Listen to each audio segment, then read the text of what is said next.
Hello everybody, my name is James Sainsbury. I'm the curator at Worthing Museum and Art Gallery and the director of Anne Valley Archaeology Project. I'm here today for South Downs National Park, giving a tour of Cissbury Ring in this inclement weather. We're going to look at the heritage sites and the different eras of activity on top of this hill. Now, Cissbury Ring is a National Trust property. It is a scheduled ancient monument. And always keep dogs on leads. Up here we've got ponies at the moment, up here we're grazing, trying to cut back the foliage from the flint mines, etc. So once this video is put up on South Downs National Park Facebook, I'll be available to answer questions on there, and enjoy. We'll get started. So we've just come up from the Storrington Rise car park down there in the misty Finland Valley, and where I'm entering the ramparts here, this is not an original entrance by any means, and during this tour I'll be silent for periods so you can enjoy the ambience up here and see if we can see any views. It's quite misty at the moment though. We're not going to start with the ramparts today, which is probably the most famous part of Cissbury Ring. We'll get to them eventually. We're going to do this chronologically. We're actually going to start with something a lot older and in many ways a lot rarer and more important, and these are the Neolithic Flintlines. We're actually looking at one of the spoil heaps in front of us here where that white chalk track goes up. We'll get inside them before I talk about any further.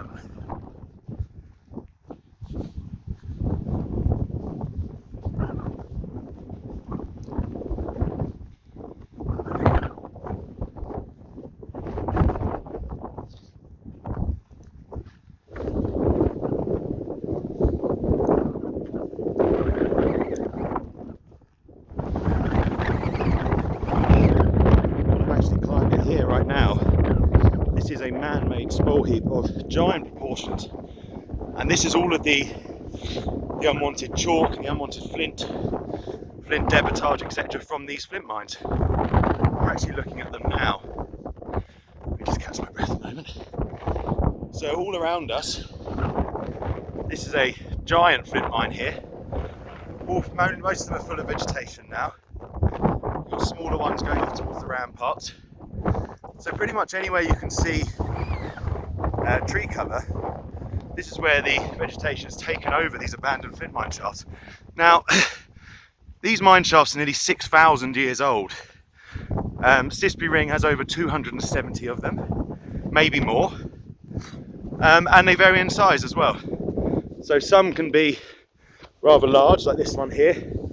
You see in front of me, this is the flint mine shaft. And then all around it, these are the spoil heaps covered in grass over nearly 6 millennia. Now the reason for these flint mines being excavated, and they were all obviously excavated by hand, is to gather flint tools. Oops, sorry, it's having a bit of a problem with the gimbal. Gather flint tools, mainly axes, and this is for cutting down the great forests of what would become Sussex at the very beginning end of the Neolithic period. You get a slightly better view of one of the flint mines here, but they litter the west side of Cissbury Ring. As I said, there's over 270 of them. Now the people that excavated these, as I said, did it by hand. They would have used red deer antler picks to break up the ground, the scapula or the shoulder blades of the same creature, for actually shoveling out chalk, etc. What they were looking for is the 4th, 3rd and sometimes 5th seam of flint. Now these generally lie horizontally underneath the downs, and they were looking for this high quality flint from deep within the chalk. These were the first farmers. These people came over, as far as we know, from the area of Belgium and northern France, because there are flint mines that are slightly earlier in those areas, such as Speyance.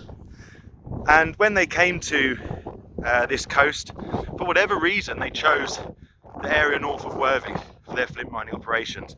Now, Cissbury is the largest of these 4 sites. Now, it's very, very misty, so you can't see the others today. But just across the valley here is Church Hill. That's another flint mining site. You've got Black Patch and Harrow Hill. So they're all within 2 kilometres of each other. And there's something like 600 flint mine shafts, all of various sizes. There's another one here.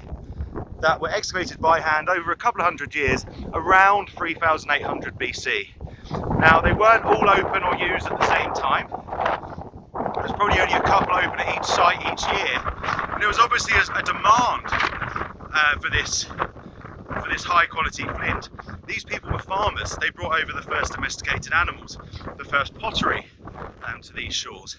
And they probably would have encountered the Mesolithic people, these hunter-gatherers. We don't really know what their interactions were like with these people, but you can imagine there was some kind of possible conflict over land. And you know, if you've got a hunter-gatherer society and they're seeing cattle wander around, as far as they're concerned, that's fair game, quite literally. Of course, the farmers might have thought differently. I'm not suggesting there was all-out warfare, of course, but there probably would have been some tensions. Now, this is one of the largest spoil heaps in the Cissbury Flintline area, and we'll be looking down across Finland Valley now. Each one of these tree clumps is a flint mine. And this is only a small portion of the site. If we look over there, where I'm pointing, these are two small flint mines here. This is a giant flint mine right in front of me. It's difficult to see if I zoom out slightly. This is a monstrous flint mine. Now really only home to rabbits. Now, how do we know about all of the activities here nearly 6,000 years ago? It's through archaeological excavation. Originally in the 1860s, there's a number of individuals like J. Park Harrison and Pitt Rivers. They came to this site, and this was very early days in archaeology, and they had their various theories about what these flint mines were and these lumps and bumps on the west flank of Cissbury Ring. We had suggestions such as cattle pounds, so to keep cattle in, hut sites, and even my favourite one, holy consecrated recesses, which, I mean, answers on a postcard about what that means or what that could entail for 270 of these holy consecrated recesses. But after the excavations at Grimes Graves in Norfolk, which is the largest single flint mining site in the country, though it is slightly younger than Cissbury and the Worthing flint mines, in the 1870s, Pitt Rivers came back. He knew that after the Grimes Graves excavation, that's probably what we had here at Cissbury. Now, when Pitt Rivers came back here, he excavated with J. Park Harrison. They found a male, we think it was a male, buried in a crouched inhumation. So it's almost in a fetal position at the bottom of one of the mine shafts. And I believe that's one of the mine shafts you've already walked across behind me over there. Now, he was lovingly buried with a circle of chalk blocks around him, a chalk, what we call a sort of lamp. It seems like these people had sort of carved chalk bowls of which were animal fat, so they could actually see what they were doing deep down in these mine shafts.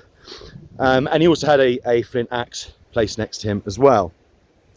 Now, you have to imagine, you've got another flint mine just here.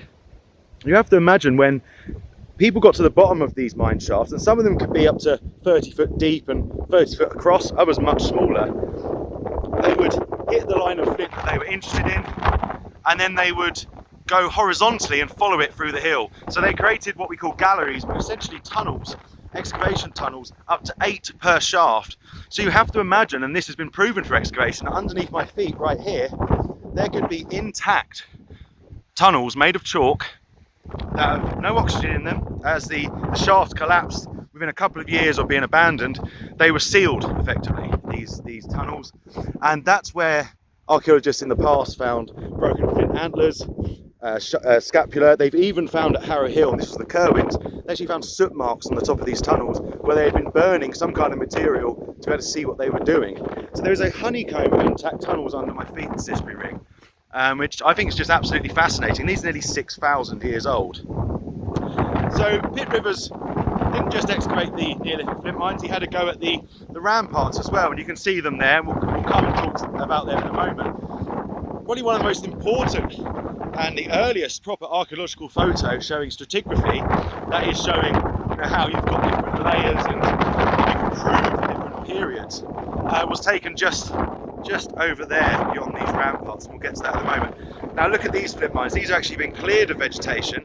They're much smaller on this side of the hill, but just beyond these ramparts, near where Pitt Rivers dug, a local Worthing man called John Paul also made a fascinating discovery, and we'll discuss that again in a moment. So we'll just head over there now. Now, Pitt Rivers was one of the early scientific archaeologist, though he was very much a man of his day.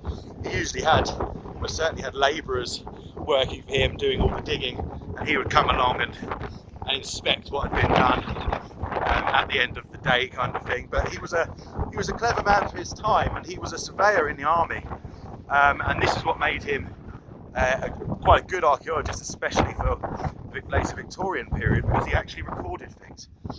He got some lovely plans of his excavations here at Cissbury Ring, and he's very good at what he did.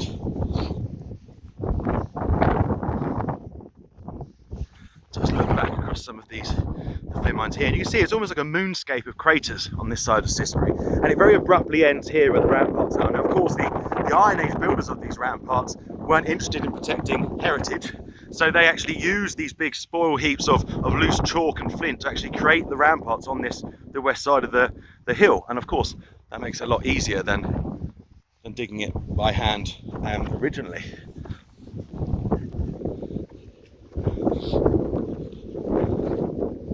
So here we are, the mighty southern entrance of Cissbury Ring.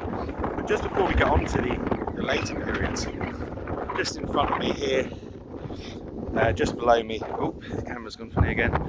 This is where Pitt Rivers, and there's Worthing and the coast. You have to believe me about that, you can't really see it right now. Just below us here is where Pitt Rivers put in a trench to find out the depth and the profile of the ditch itself and the rampart at Cissbury. What he discovered as he got down to the bottom of the ditch was a flint mine shaft. Now, this flint mine shaft and his discovery of it proved that these shafts were older than the hill fort. And even in 1908, you get a gentleman called Adrian A. Allcroft in Earthwork of England describing the ramparts as being possibly Neolithic. Well, they're absolutely not Neolithic. They're much later. In fact, these ramparts were built nearer to our time than they were to the Neolithic flint mines. When Pitt Rivers excavated this shaft down here, he actually went down and he went across. So he went underneath the rampart and was working through one of these galleries. He accidentally came into the bottom of another shaft. Now, some of these shafts you can see behind me, they will connect underground through these various galleries and tunnels. As he was actually excavating upwards. He was excavating like this, coming from below, and he shouted back to his companion J. Park Harrison. He said, "We've got another person joined us." And J. Park Harrison said, "Well, it's just us two up here." And what Pitt Rivers actually discovered was another set of human remains. He described them as female. Unfortunately, as with the first male burial, it's very difficult to pin down where these human remains are today. They could be in the Pitt Rivers Museum, but we haven't had any luck yet with pinning them down. What he found was a female burial, but she'd actually been thrown in head first. So he was coming up from below, and her head was the first thing he found. So it looked like she'd been thrown in below, and that all of her bones were still articulated. They were held together. So whether she'd been thrown into one of these disused mine shafts in an animal skin or some kind of rope, it does seem likely, which is very odd. Now, the final thing just to mention about the Neolithic flint mines up here is if you look over towards these bushes here, the flint mines continue. It's very much overgrown now. It's all this area here, and this is where John Paul focused on in the early 1950s. Now, John Paul was a Worthing born and bred man. He was working class, and he upset the archaeological establishment by making the discovery of the flint mines at Blackpatch, which is over here. He also worked at Churchill, which is just the other side of Findon Valley. And then eventually, as he got into his older age, he finally got a chance to excavate at Cissbury. And he excavated a number of the Neolithic mine shafts here. Now, the really important one was mine shaft 27. In mine shaft 27, as they were going down through all the rubble that filled up the shaft over hundreds and thousands of years, they found the remains of an ox, the full remains of an ox that had been partially burnt, which suggests some kind of feasting. And as they got to the bottom of the shaft, he found another set of human remains. Now, he described it as a man, but it was proven to be a woman again. He was very excited about this. John Paul spent 40 years on the Downs in his spare time excavating flint mines with friends on summer evenings. And we have nearly all of his archive at Worthing Museum.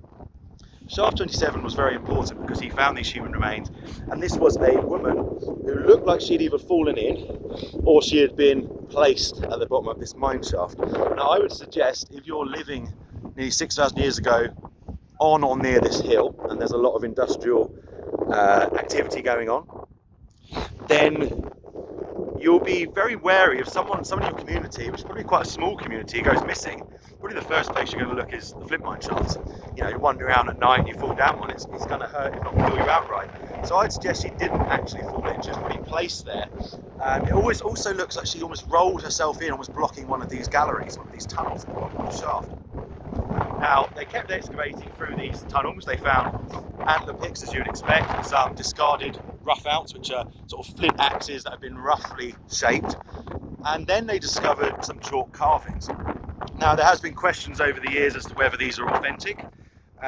If they are authentic, then one of these carvings shows a short-horned bull with a rope around his neck. Now, this would be the first, as far as I'm aware, the first artistic impression of a domesticated animal in British archaeology. And that's in one of these mine shafts, hidden now by the gorse and the undergrowth, just at the southern entrance of Cissbury Ring. And just to conclude about the Neolithic flint mines, Cissbury Ring was together with Harrow Hill, Churchill and Blackpatch, was the earliest industrial landscape in British history, as far as we are aware.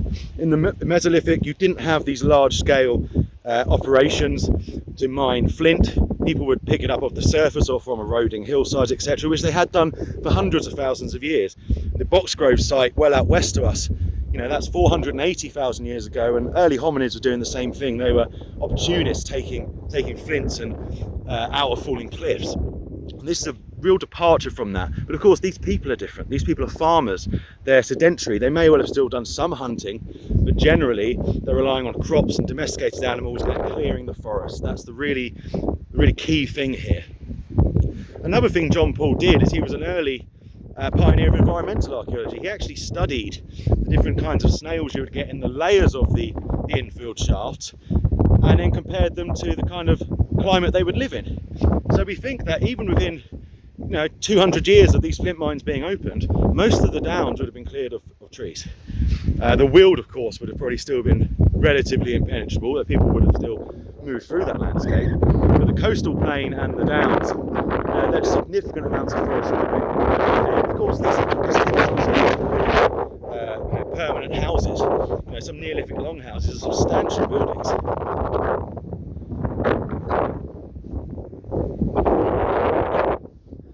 Now, just as we look back over here, I missed it on the way up because I was so out of breath climbing. But there is another one at the other end of the hill fort as well. Just a quick mention about the Bronze Age. There's a number of burial mounds on and around Cissbury Ring. Most of them look like they've already been excavated by antiquarians, maybe even as far back as the 1700s or earlier. But these would have come in around 2000 BC. It's a very different society and culture at that point. You're not burying people like you did in the Neolithic in large, long barrows, which incidentally we don't have between the Arun and the Ada. There's no evidence of any long barrows here, though there is in East Sussex and there is west of the Arun. Now, could this be because in the Neolithic, people actually divided the landscape up into different zones? So between the Arun and the Ada, you have flint mining, and you don't really have these ceremonial sites. Or it could just be we haven't discovered them yet. But anyway, as I was saying, these Bronze Age burial mounds usually only contain one person, and this is very different. It's obviously a hierarchy has been formed in society by then, very different to the Neolithic peoples who are more communal, at least in their burial practices. So onto the hill fort itself. I've been looking at these ramparts for 10 minutes and haven't mentioned them, and it's been very difficult not to. This is a univallat hill fort or hilltop enclosure. It's difficult to call it a hill fort because it's very unlikely this was built only for defence. This is the southern entrance. I'll actually get down there so you can see the scale of this site from as if we were going to attack it or at least approach it. So I'm walking down here, and it's very important when you're at Cissbury Ring to use the steps that have been set in by the National Trust, because it's a very popular site. There's also no cycling allowed on top of the hill, because eventually the ramparts will be denuded. They will start to fall down and break apart if too many people keep walking along the wrong parts of them. So I'm actually walking over the causeway here. Now, this is an original causeway. So just take a step back. These ramparts originally built around 300 BC. They are Middle Iron Age. This is the only hilltop enclosure, or hill fort if you will, between the Arun and the Ada built at this time. Now, Causeway Ring to our north and Highdown to our south west. These were constructed in the late Bronze Age, early Iron Age, some 500-600 years beforehand, and these seem to be more trade distribution centres, fortified farmsteads for the chieftains. Whereas this Cissbury Ring, it's so large. I mean, the ramparts enclose 60 acres or 24 hectares. It's nearly 2,000 metres all the way around on these ramparts. And you see with the people up there the scale of this thing. Now in front of us, this is the original causeway. And these ditches are substantial. And the ditches on the west side, less so, because they've been getting hit by the wind and the rain for nearly 2,000 years. They're much more exposed on that side. And also it's probably because they were created with the old spoil from the Flintlines. It maybe doesn't hold together so well. But if you notice, and this is true for most hilltop enclosures or hill forts, the ramparts actually get larger as you get towards the vulnerable entrances. So this is the southern entrance. This is an original entrance. Now you have to imagine, if there was timber palisade on top of Cissbury Ring, it would take about 12,000 whole timbers to cover the whole circumference of the hill fort.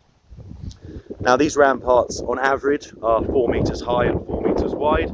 The ditch below us is at its largest point 5 metres wide and 2 metres deep.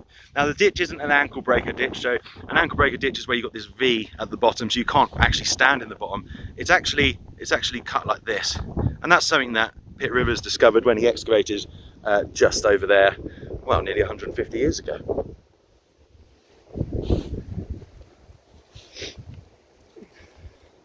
I think one of the things to always bear in mind with Cissbury is it was a communal effort. There's no way this was a job for 100 people or so.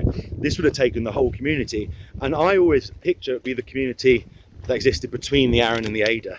I'm sure they would have had more influence outside of that, and they could have drawn people in from other areas of South Sussex, but it does seem interesting that it's the only one built in the Arun and the Adur, and it is a giant communal site.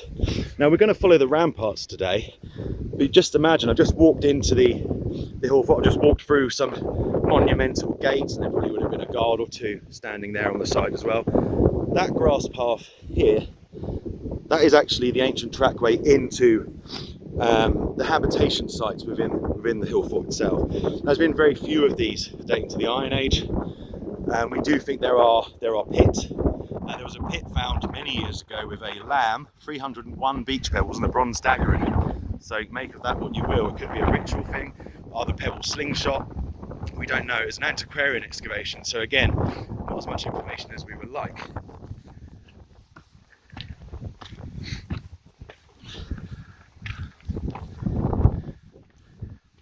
And what I'm going to do now is I'll just be quiet for a couple of minutes and we'll walk along the southern ramparts until we get above Vineyard Hill.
Vineyard Hill now, down towards the golf course. Now I mentioned that Cissbury Ring is a communal effort to build this, and I mentioned it's probably not only solely for defence, however, it would have been to impress. Now these ramparts are substantial, they would have taken a lot of man hours to actually build, and when they were originally constructed they would have gleamed white with chalk. Now you can just about see the coast out there. Cissbury Ring would easily have been visible by any passing traders, or raiders for that matter. People would have known where they were along the coast. This would have been a real landmark. And of course it was in later periods as well. There was a beacon up here in the Tudor and the Napoleonic periods to warn of invasion. I'm not saying that would have been the case in the Iron Age, but it's an interesting fort. And you can just see right in the distance there Lancing Clump and Lancing Down, which is a Roman temple site. And hopefully I will be doing a video on Cissbury Ring in the next couple of weeks, and we can look at Roman temples in a bit more detail. But for now, back to Cissbury. Now, was Cissbury a defensive site? Was it a communal site?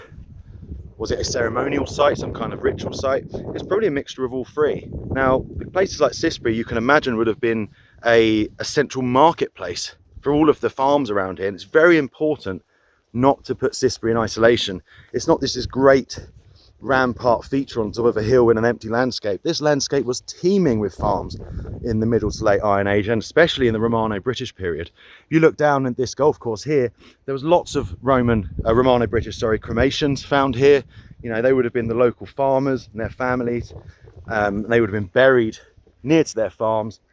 We know from Google Earth and LiDAR and excavations over the decades that this landscape is literally full of settlements and farmsteads. Obviously they're not all contemporary with each other, but Cissbury would have had a large population living around it who probably would have expected to come here a certain number of times a year. This would have been for feasts, ceremonies, and of course as a marketplace. Now if Cissbury was to come under attack, it would almost certainly be from another tribe. Now the Iron Age tribes of Britain, though they were very fierce and supposedly brave, etc., if we know from the Roman writers, they didn't have the technology to siege a place like this.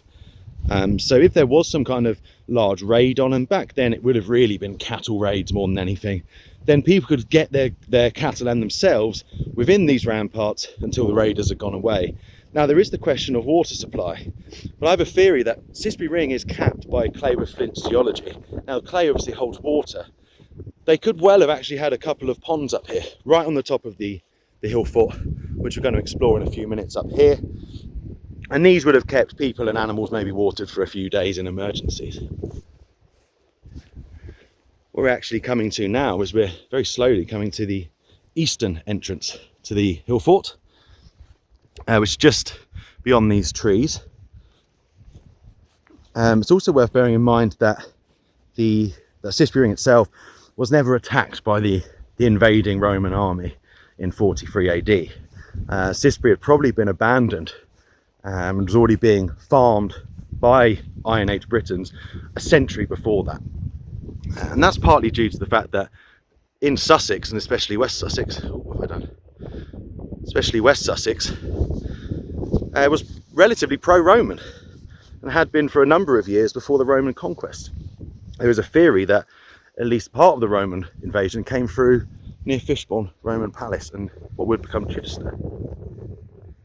And this is because the local economy, the local tribal leaders, there'd been a century when Rome had controlled Gaul, or France over the channel there, and in southern Britain, tribes had been drawn in to the Roman economic world. And that meant essentially that the Britons and possibly people from Sussex, they'd actually raid other tribes for slaves to sell to the Romans. And the Romans used to laugh at this. They said the Britons have no taste and no idea about the value of anything. So the Romans, for example, would swap 1 amphora of wine, which is a lot of wine to be fair, but 1 amphora of wine for a human life. That's for a slave. These bits of ivory and bangles that you would probably get cheap in the market at Rome were highly coveted by the British tribal leaders, at least before the conquest. And of course afterwards they had even more access to this once the Romans had taken over the area. But it did cause a lot of instability. And in fact, it was one of the leaders of the local tribes, Verica, who was actually kicked out of his kingdom and he fled to Claudius in Rome and said, please Claudius, help me get my kingdom back. Claudius obviously thought, it's an interesting idea, that could be a nice door into Britain, where Caesar had failed, I will succeed, etc. It took a very long time for the Romans to conquer even southern England, but like I said, West Sussex was probably had a special relationship even before this with the Roman Empire. You see here, look at the size of these, the rampart and the ditch here, and of course over the years this has become infield and has been reduced by people walking on it. You see the state of the rampart here. Now it's got down to the hard chalk, hopefully shouldn't erode much more than it has.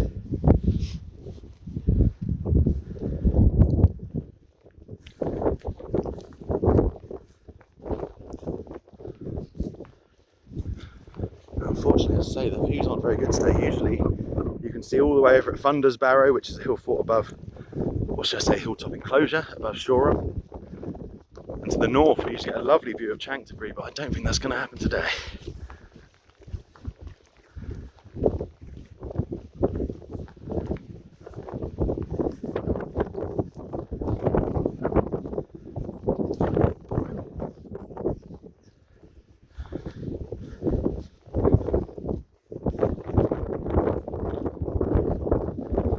Just ascending towards the tall eastern entrance. When I mentioned a minute ago about the landscape being covered in settlements that were contemporary with construction of Cissbury, it's a very good example in the fields down here. I'm pointing in the right area, called Park Brow. Now, that was a settlement that was a very long-lived settlement. People have been living there since the Bronze Age.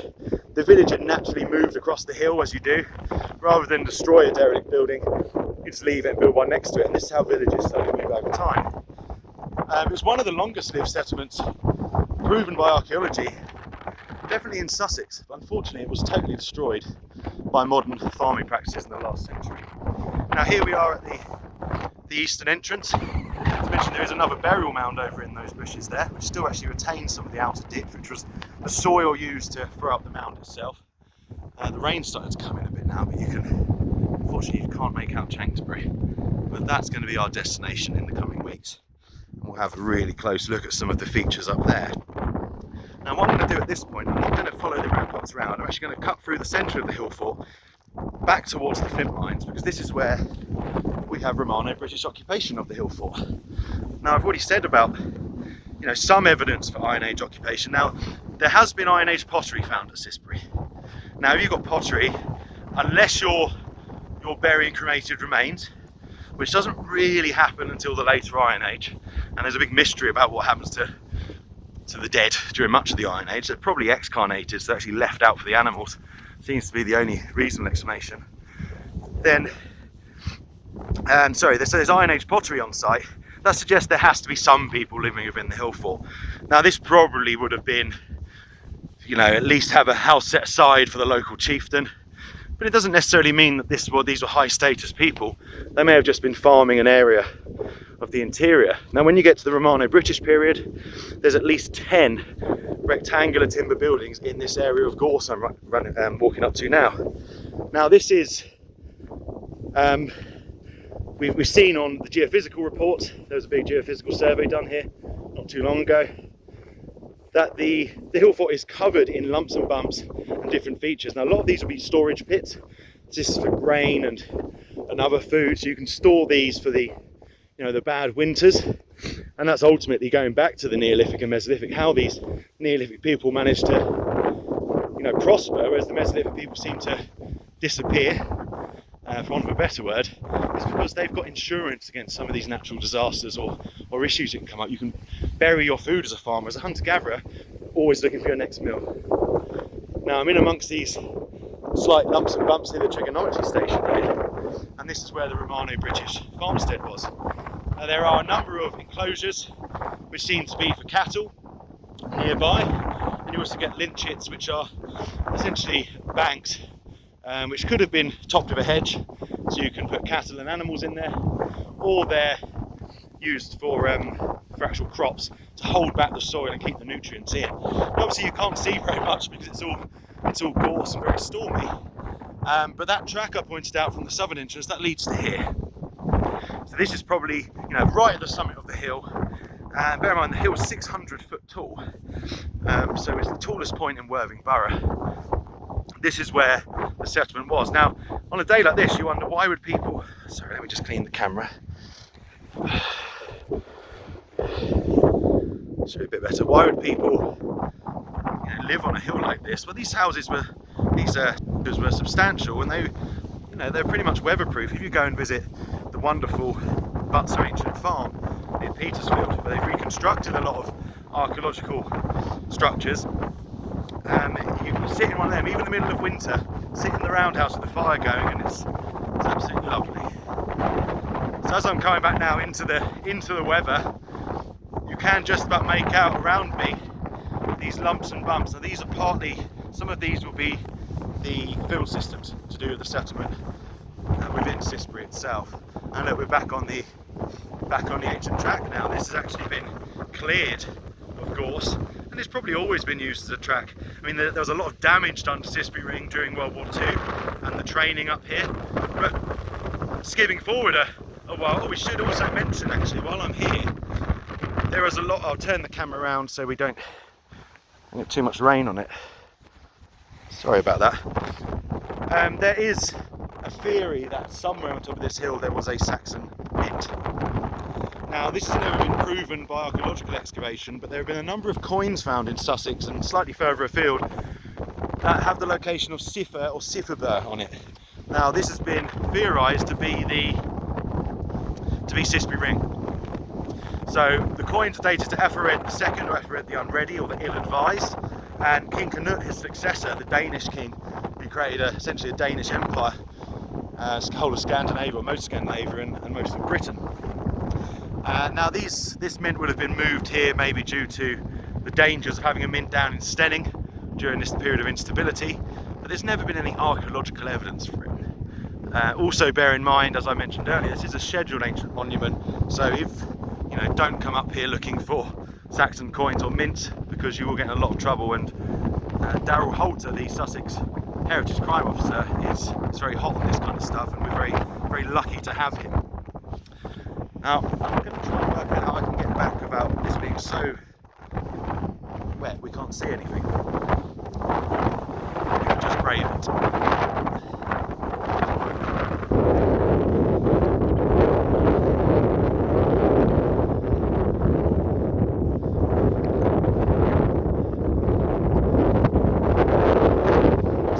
Bad weather, and it is bad weather, but if you don't get out in all weathers, then you're missing out on a significant chunk of your experiences on the Downs, in my opinion.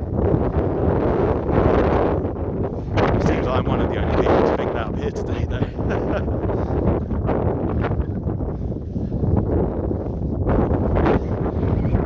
So as we're going to come off the main trackway now and head down through the gorse.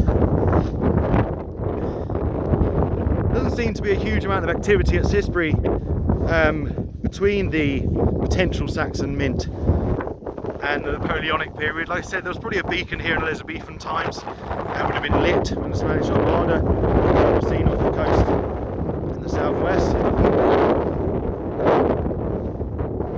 And this was also a forward infantry post in the Napoleonic Wars, so there would have been red-coated infantry based at Cissbury Ring doing manoeuvres and marching before they went off to the continent to fight Napoleon, or probably the peninsula in Spain.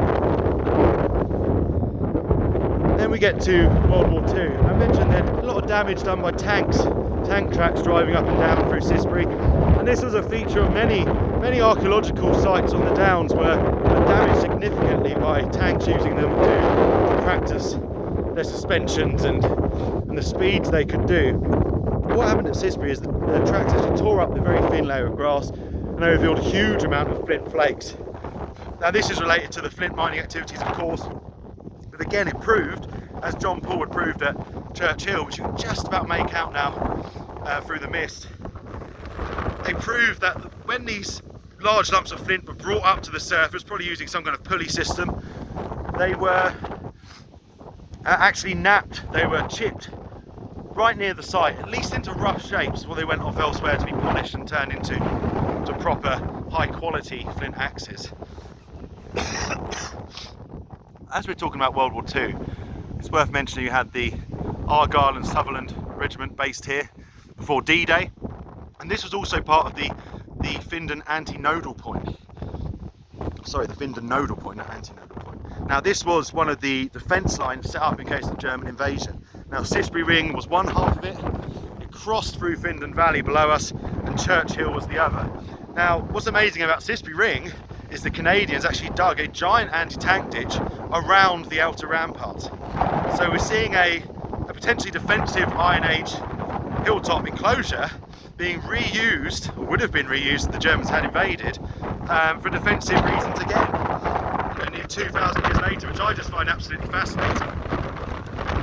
But once the German invasion, the fear of German invasion had gone, and even before that, Cissbury and Churchill were covered in anti-aircraft guns. This is because the Germans would actually fly over towards East Sussex or Kent and follow the line of the Downs to bomb the RAF sites in West Sussex. So this was bristling with anti-aircraft guns. There's lots of German aircraft crashes, sorry that's the wind, lots of German aircraft crashes on the local Downs here. Many young men did lose their lives. Also a large howitzer gun placed towards the entrance over there, which in theory could fire at German shipping coming in onto Worthing's beaches. So we're just getting back to the Flint mine area now. You can tell because the gorse increases and you get lots more brambles and thorn bushes. We'll just have a quick look before we finish down here, because there's a couple of large flint mines which are well worth a look at.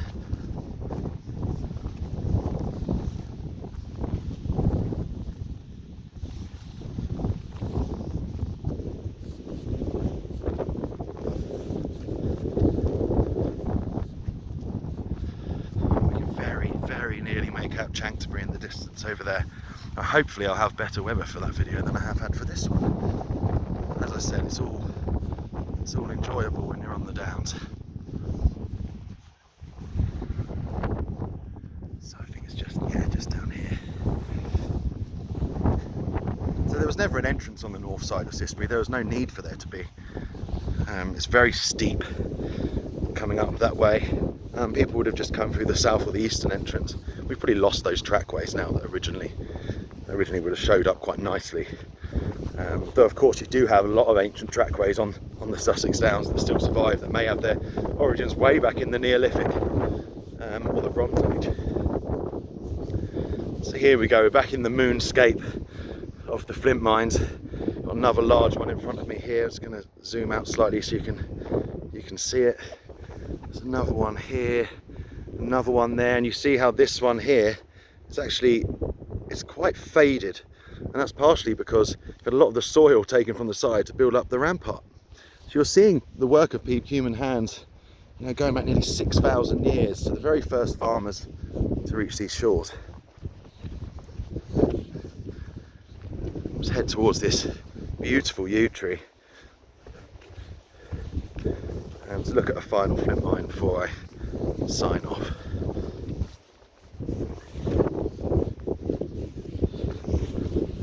There's another nice one here, look at that, fantastic.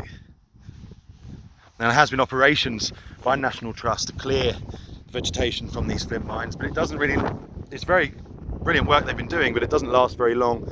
As you see, the problem we have is that of course as the vegetation grows and then dies away and the roots fall out, is that the flint mines keep getting filled in more and more. Now what you can see here, you're not supposed to go into the flint mines and they won't, you can just see a little kick out of chalk. Now there won't be any tools or special flints in there at all.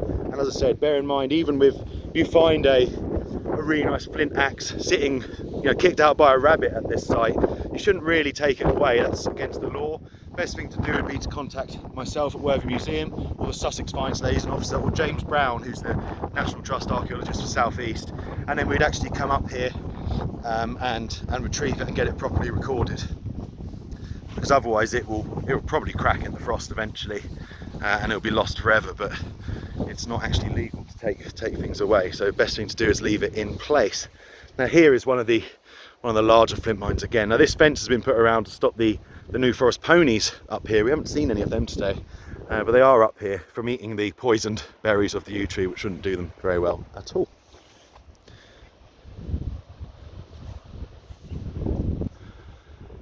Okay, well, I hope everyone enjoyed the video. It's been 45 minutes, hope that's not too long. And I hope to do a video on Chanctonbury pretty soon. I'm very, very wet. And as I said, please, if you have any questions about Cissbury Ring or the little tour I've done or any of the features, then please ask on the Facebook comments. I'll be keeping an eye on that over the next couple of days, and I'll answer to the best of my ability. Thank you all very much. Over and out.